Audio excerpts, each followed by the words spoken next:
many problems which you face today and which are a blemish on an advanced society would cease to exist. No elderly homes would be needed unless very rarely for some people who unfortunately have no close relatives to look after them. But in an Islamic society, the love between parents and children is so emphasized and so repeatedly emphasized that it is impossible for a child to abandon his parents when he grows old for the sake of his own pleasures. So we remember that it is the climate which decides these issues.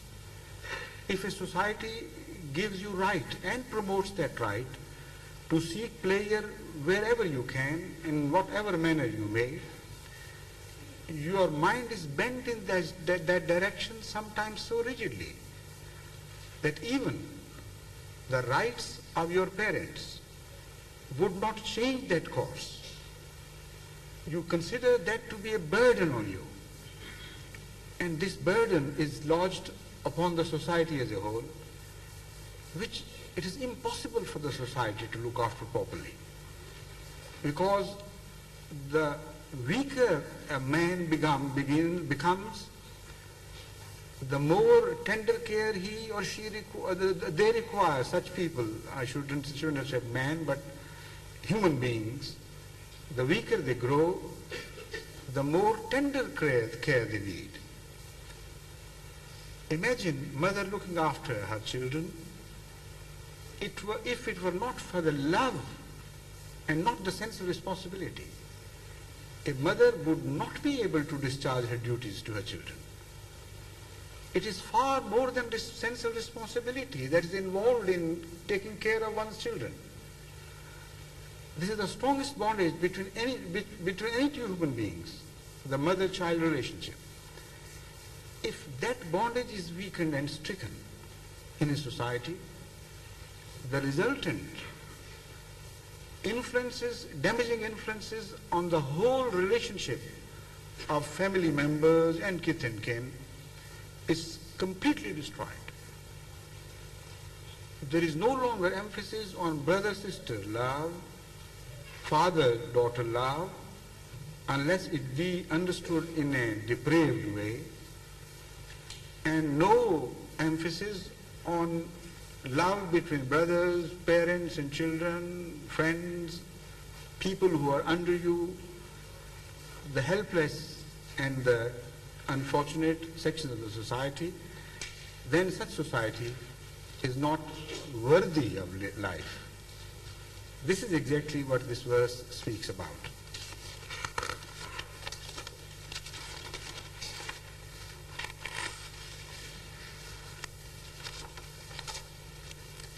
Then the Holy Quran goes on developing this subject of society by declaring, وَالَّذِينَ هُمْ عَنِ اللَّهْوِ مُعْرِضُونَ. Those who are wise people, they shun the wasting of their energies in useless pursuits, meaningless pursuits. In funfair, for instance, when you overemphasize your love for funfair, then you are on the wrong path. It would end up in disasters sometimes. Then the Holy Quran declares that the desires should be bridled, jealousy may not be permitted to give birth to inordinate, insatiable desires. Then the Holy Quran declares to shun thinking ill of others, to be nosy and inquisitive, and to backbite. Then in Islamic society, building of trust plays a very important role.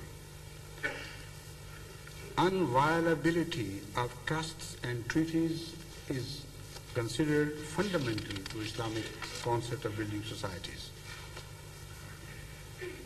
Then the responsibility of educating people is not only on the governments, but collectively on the people themselves.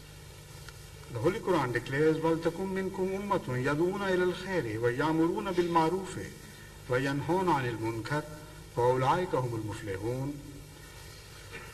And let there be among you such people who are always devoted to admonishing people for good, and also to forbid them to indulge in evil. أُولَٰئِكَ هُمُ الْمُفْلِحُونَ. Such societies are indeed those which are to survive.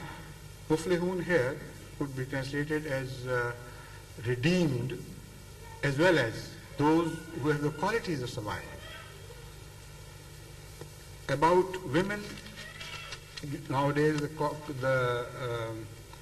you hear so much about women's labor and women's rights, etc.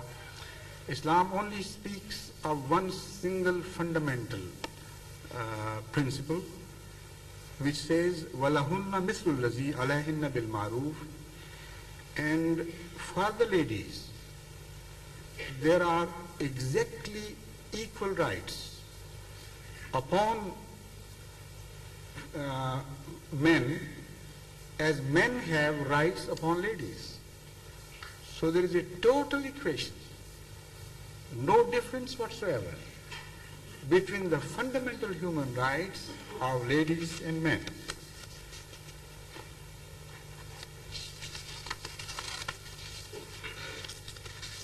Then about the parents, the Holy Quran declares the importance in a beautiful way by saying, وَخْفِضْ لَهُمَا جُنَاحَ الذُّلِّ مِنَ الرَّحْمَةِ, and lower to them the wing of humility and tenderness, and say, my Lord, have mercy on them, even as they nourished me when I was a little child. Humility and noble bearing, return of favors with favors, spending in good cause even in adversity. This is, according to Islam, is highly essential to promote dignity of the poor. Then the Holy Quran declares that if you show favors to the less fortunate sections of society, what you should not do.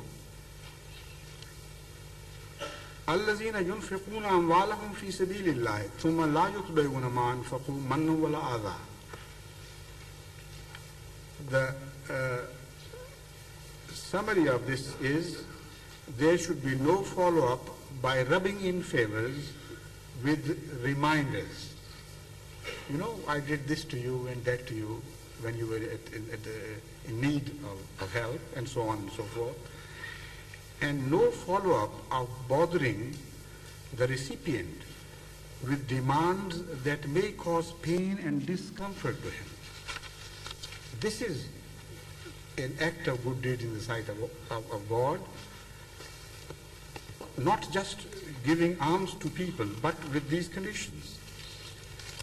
Then the Holy Quran says, just to feed people is not enough. It's not a highly praised human quality. It is to feed them when even you yourself are suffering hunger,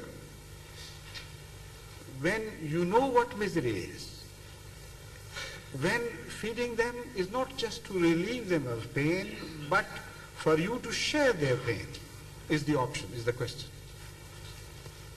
وَيُطْعِمُونَ الطَّعَامَ عَلَى حُبِّهِ مِسْكِينًا وَيَتِيمًا وَأَسِيرًا. And they feed when they are in love of food. There is, they fall in love with food when you are too very hungry. Miskeenam wa yatimum nasira, the poor, the orphan, and the prisoner. And they do not expect any gratitude. Innama nut'imukum liwajhillah la nuridu minkum jazaan wala shukura. We feed you for the sake of our Lord,